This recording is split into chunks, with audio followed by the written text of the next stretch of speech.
the Underdogs, back with you. I'm Jordan Brenner, joined as always by Peter Keating. And Peter, the theme for this week's show is going to be massive unpredictability.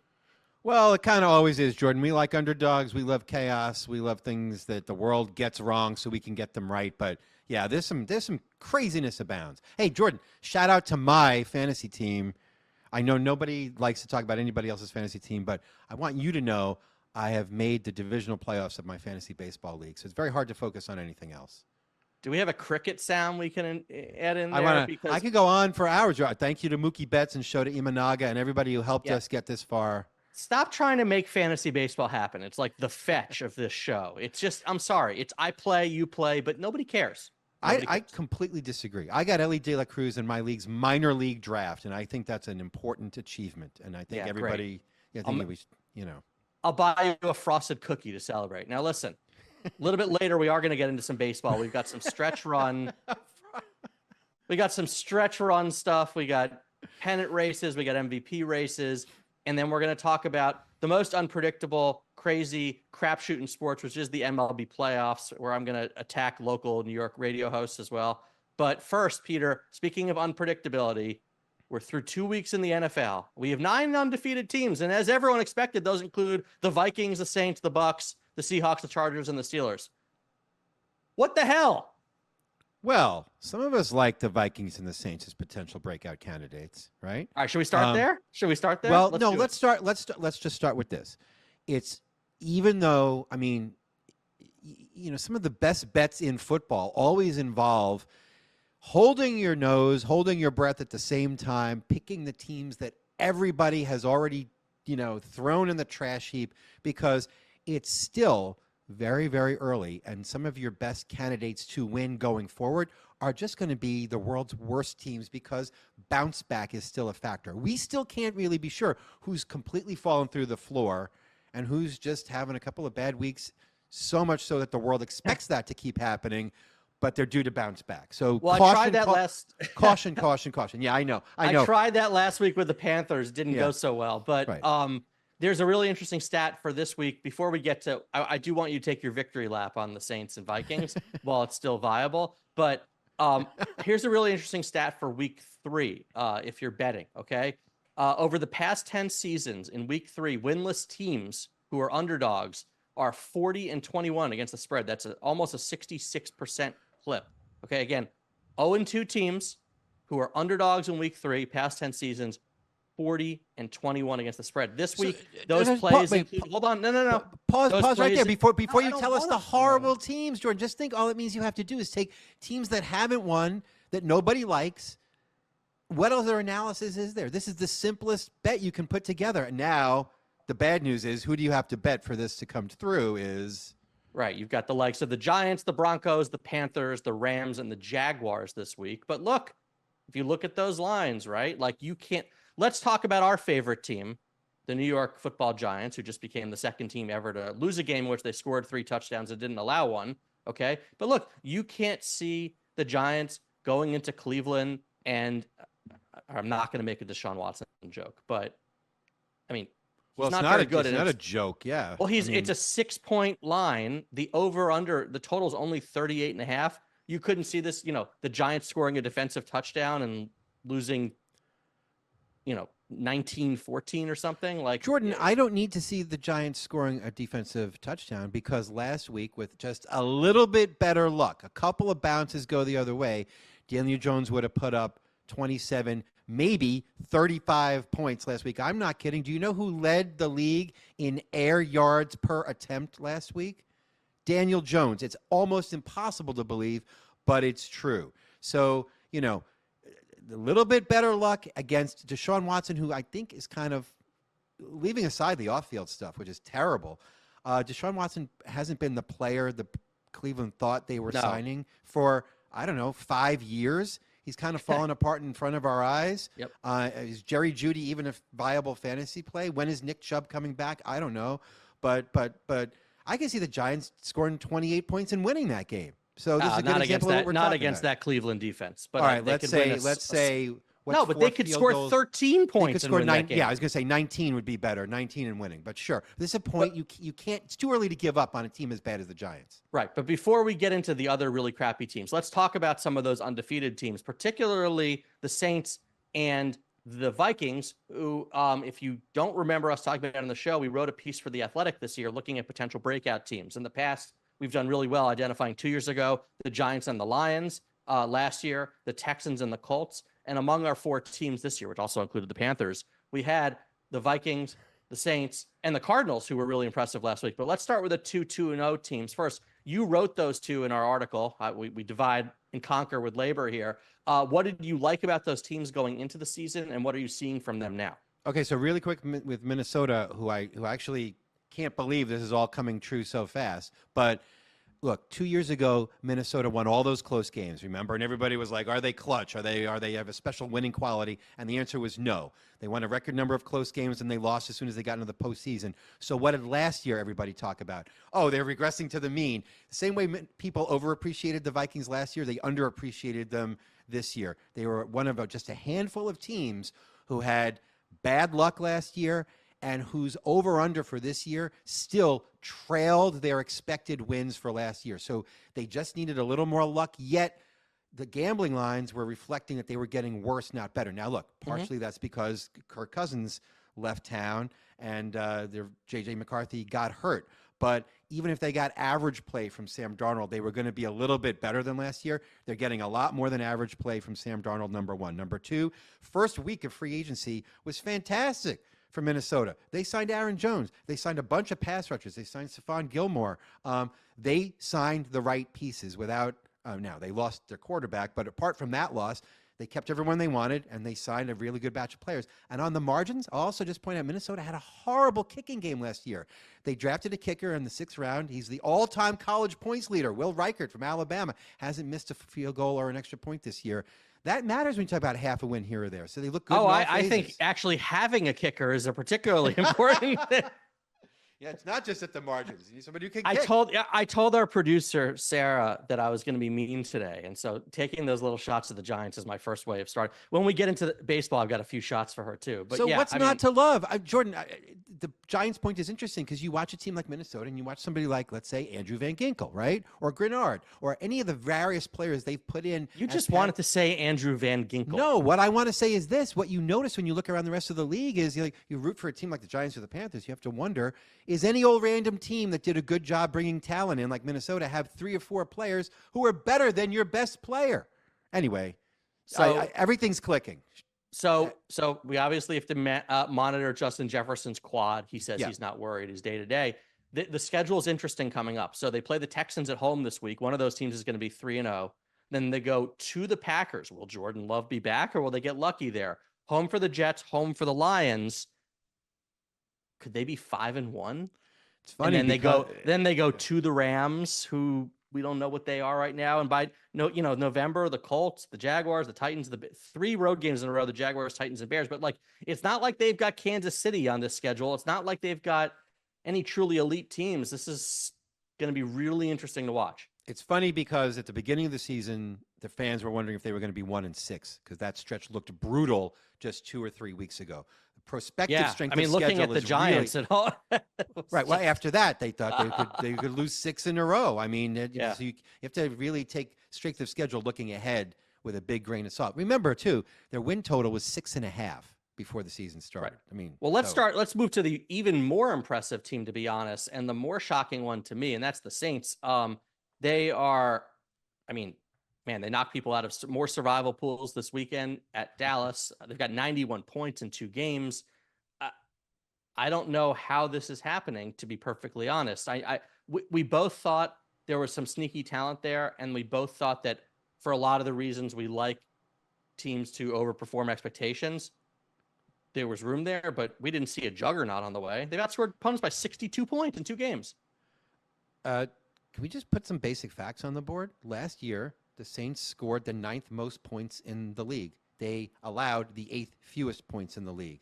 But their win total came in at 7.5. One reason, because in a poll that The Athletic did, the Saints fans rated just their own feelings. were the least optimistic fan base in the entire country. They saw them bringing back Dennis Allen and Derek Carr and pushing up against the salary cap again, and they're like, same old, and everyone just slept on this team. Meanwhile, Derek Carr is pretty damn good. Yeah, no, it's well, you know what the funny thing about Derek Carr was? I remember hearing some stats last year that Derek Carr in his first year of the coordinator or head coach really struggled, that he needs a year or two to get into a system. But here they brought in a new system, Clint Kubiak, and he's tearing it up. So that breaks the trend. And it's not like these are pieces who they've brought in, right? These are a lot of the same guys. Rashid Shaheed, Alvin Kamara, Carr's in his second year there. Again, look, one of those games was against the Panthers, so we'll pause a little bit there. But this team is wildly overperforming offensive expectations. I think part of it is also sometimes a team gets stuck in a rut and everybody will say something like, you have to make a change, as though you have to sweep everybody out of the house, right, when you're doing a partial rebuild. They got rid of Andres Pete and Jameis Winston and Michael Thomas. These are veterans who were no longer essential, but they kept Willie Gay, right? I think, again, they did a good job, and they kept Tyrann Mathieu, right? And I think, again, they did a good job of keeping the guys they really should have kept while letting the players they didn't need anymore go and cutting costs that way, as opposed to full sale break it all down. I mean, Derek Carr's completed 77% of his passes. They're averaging 4.9 yards per carry, and they've allowed 2 sacks. So, Jordan, go last half of last year. Derek Carr was great. Let me finish. Yeah. All I want to say is that points to an offensive line that's playing really well. And as I always bring up, there's nothing more important than, except maybe the quarterback in football, than the offensive line. So, again, rebuilding teams take note. Real quick before we switch to baseball, Peter, I do want to get back to the crappier teams.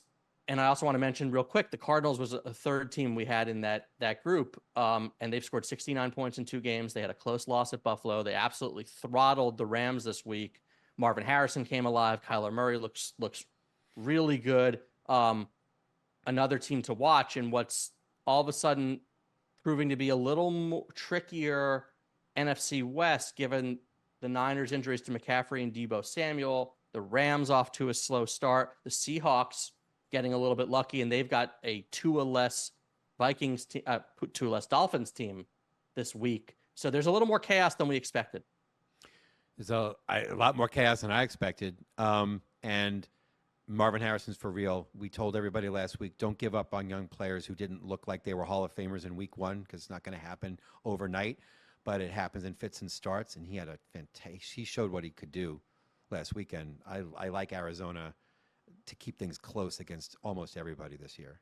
Yep. Well, in the spirit of not giving up as well, remember, don't give up on these teams this week against the spread. The Giants, the Broncos, the Panthers, the Rams, and the Jaguars, because, again, worth repeating, 40-21 winless teams in week 3 as underdogs over the past 10 years. So I might be blindly betting them. Feel free to join me. And you got a favorite in that group? You like the Jaguars at +5, or are you actually recommending betting them across the board to get in on that trend? You got to bet on the Giants and the Panthers? I might just try that. I kind of like the Rams. The Rams are getting a touchdown at home against the 49ers without Deebo Samuel. And I know Cooper Kupp's hurt and Puka Nacua too, but that's a lot of points. But we'll see, and we will move over to baseball right after this.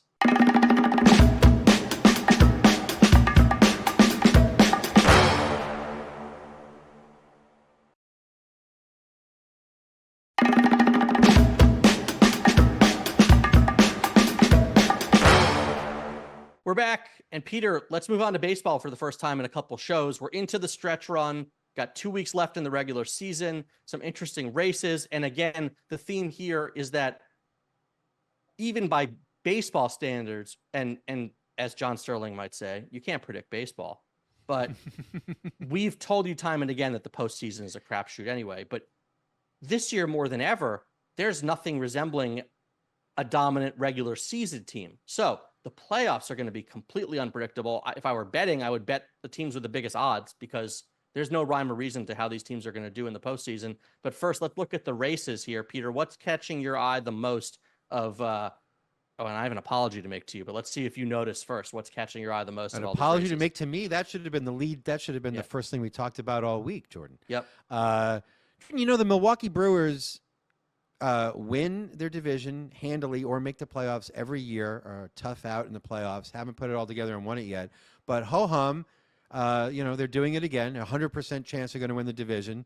That's always interesting because they had massive injuries to the starting rotation, and they're an unheralded team. But I really think, Jordan, the interesting thing is that American League Central, where we talked about all the teams that we liked, all those teams continue to actually, not only did all those teams actually continue to hang in there, but, Detroit's been playing phenomenally well for the last 60 or 70 games. If they had started playing better a little earlier, it would be like a 4-team race in that division. So that's my apology. We did a show, I want to say it was about a month ago, and we were talking about, it was shortly after the All-Star break, about teams who could make a run, who were out of the playoff mix at that point. And Peter went all the way down when we were planning and talking about Detroit, and they were like 10 out and below 500. You left me out of the meeting. I said, Peter, that's ridiculous. Yeah. Let's focus on teams with a more realistic chance. Well, now they're a game and a half behind Minnesota for the final wild card. So Peter, I want you to hear this. I'm sorry for doubting you. Mea culpa. It's a really interesting story. They've won 7 of 10, 2 in a row. They've got some pieces coming together. It's a fun story because they've trusted so much young talent, and they were so bad for so long that the young talent could play without any pressure, just do pretty well. And they got more pitching and development, and they got interesting players. And some of the players who were hyped before but did not turn out to be as great as expected are doing really well. Hunter Green. I love Colt Keith. Here's the Hunter other thing. Green. Riley Green. Riley Green. Sorry. Hunter Green is doing okay too, but Hunter Green's breaking my heart on my Reds pick. But not in Detroit. I think what they did with Colt Keith symbolizes what they've done to rebuild.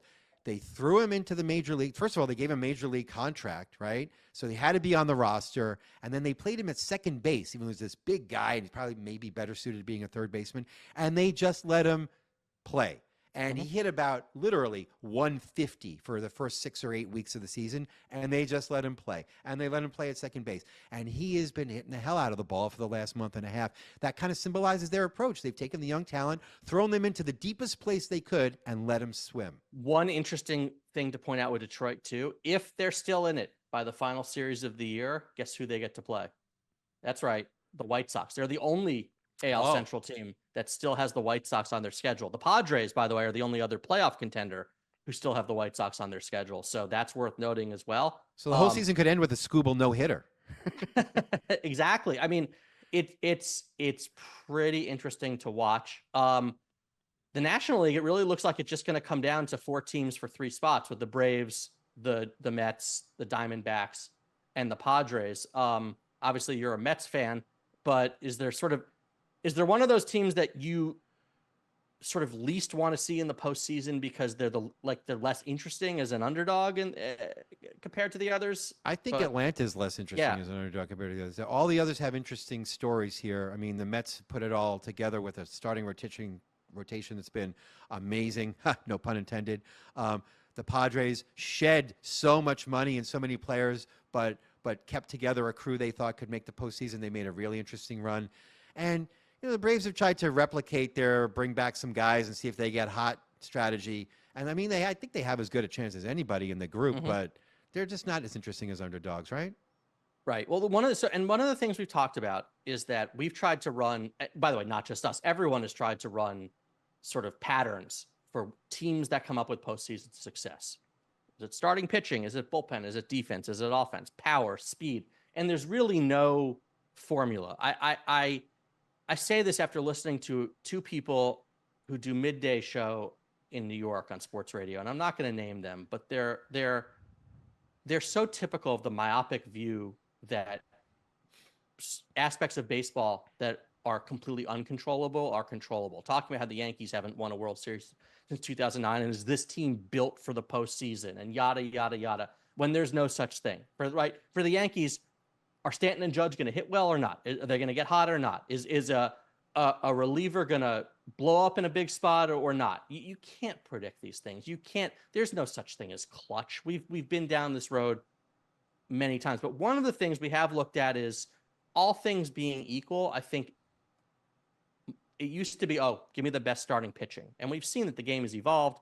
Pitchers are going shorter in games. Bullpens are more important. And also, in these days of high strikeout rates and stuff, mediocre hitters get annihilated in the postseason against optimal pitching. So I'm always kind of looking at teams that have the best offense and the best bullpen. Okay. So the Diamondbacks jump out immediately because they've scored so many more runs than everyone. They're at 824 runs. The next highest is the Yankees at 747 and the Dodgers at 742. So that's worth noting too. And then bullpens, the number one in most advanced metrics, including FIP and lots of other things, is Cleveland. Yes. So I'm curious what you think about those teams. If we pivot away from the importance of starting pitching and look at teams that either hit the hell out of the ball and or have a deep bullpen that can shut teams down, do you buy anything as those teams as underdog World Series contenders? So first, yes. Let me just really quickly agree with your first point, which is anytime anyone says, is this team built for the postseason? You say, well, what teams would have been built for the postseason? And you can see they lost just as often as they won. You have 4 great starting pitchers. You hit a lot of home runs. The Phillies a couple of years ago, the Dodgers every year look like they're stacked for the postseason. And when does that ever work out? So, number one, yes, power. The more you can control your own at-bats, not depend on having to steal bases or take extra bases or the other team making errors, that should help. Number two, you're right, bullpens, the fewer bad innings you can pitch, right? You have a starting pitcher that pitches 5 or 6 innings but then starts to weaken. The fewer of those weak innings, the more you can fill in with dominant bullpen work, the better. Well, before we go, it's time for this week's Under of the Week. Under of the Week is brought to you by DraftKings. Dive into all the action with our partners at DraftKings Sportsbook. New customers bet $5 and get $150 in bonus bets instantly. Download the DraftKings Sportsbook app now and use code UNDERDOGS only on DraftKings. The crown is yours. Peter, last week we went with a Nebraska under. We won it easily. Thank you for looking that up and making me some money. This week, let's go back to the well in college football again, yeah? Let's do it. Let's keep the crown. We're getting into late September, which is a time when you look at college football, you've seen a bunch of teams play meatball opponents, right? Beating non-conference opponents or FCS teams by 40, 50 points. Now teams play tougher opposition, and you're wondering how much air to let out of their stats and their performance, and can you really go under? Well, the answer is when you got 2 teams who've done that and they face each other in September, and they've hit the over, even though they have pretty weak offenses by standard or advanced metrics, you can take the under. Here's the system I'm talking about, Jordan. When both teams in September games have hit the over at least 60% of the time, okay, so 2 out of 3 times at least, but the over-under for their next game facing each other is under 48, that's gone under 70% of the time with a 38% return on investment. There's one matchup in the country that fits that bill. That is Rutgers at Virginia Tech. The line is 48.5. Why? Rutgers has beaten Howard. They smacked Akron around. Okay. Virginia Tech lost by a touchdown to Vanderbilt. They spanked Marshall and Old Dominion. Neither one of these teams has great offenses. Now they're going to play each other, and I think the odds are pretty clear that this game's going to stay under 48. Yeah, as always, I want to thank the Action Network, too, for that the amazing tool that helps us look up trends like that. If you're into sports betting, I highly recommend subscribing to the Action Labs tool. But yeah, no, Peter, the logic behind this pick makes a lot of sense, right? Or in general, anything that's sort of going against the potential of an overreaction appeals to me. Yeah, and the strength of schedule factor. So for sure, Virginia Tech, Rutgers under 48.5. Yep, I will ride that into battle again this week. I followed you blindly with Nebraska, and that worked out well. I will follow you blindly for many weeks to come.